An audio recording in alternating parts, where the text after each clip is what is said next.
18 months అమ్మ. అది 18 months అవుతుంది. కానీ ఇప్పుడు వికలాంగులకు కానీ విడోస్ కానీ కొత్త పెన్షన్ కానీ కొత్త రేషన్ కార్డు నుంచి అసలు అప్డేటే లేదు. ఎప్పుడు ఇస్తారు అసలు దాన్ని? అమ్మ అదో ప్రాసెస్ ప్రకారం మేము వెళ్ళాలి, అర్హులందరికి అందించాలని మేము లక్ష్యంతో పెట్టుకుంటున్నాం. అందరికి ఒకే తోరు చేయాలంటే కూడా మాకు కూడా ఆర్థిక కష్టాలు ఉన్నాయి, మేము అన్ని బేరీ చేసుకుని చేయాలమ్మా. ప్రభుత్వం వచ్చిన తర్వాత గత 18 నెలలుగా ఒక వృద్ధాప్య పెన్షన్ గాని ఒక వికలాంగుల పెన్షన్ గాని కొత్తగా ఇవ్వలేదు.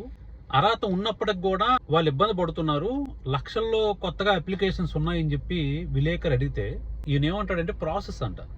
ఏ ప్రాసెస్ సార్ నారా లోకేష్ గారు? దానికోసం ఏమైనా రాజ్యాంగంలో కొత్త అమెండ్మెంట్ ఏమైనా తీసుకురావాలా? మీకు పేదవారంటే నిర్లక్ష్యం, వృద్ధులంటే నిర్లక్ష్యం, వికలాంగులంటే నిర్లక్ష్యం. వైసీపీ హయాంలో 66 లక్షల మందికి పెన్షన్స్ ఇస్తుంటే ఇనెలిజిబిలిటీ పేరు చెప్పి 3,50,000 మందికి పెన్షన్స్ ఎత్తిసారు మీరు. అది కూడా వైసీపీ కార్యకర్త అనే ఉద్దేశంతో. ఇంకేం చెప్తారంటే ఫండ్స్ లేవని చెప్తున్నారు.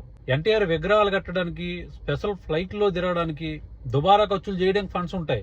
సంక్షేమ పథకాలు ఇవ్వడానికి, కొత్తగా పెన్షన్స్ ఇవ్వడానికి ఫండ్స్ ఉండవు మీకు.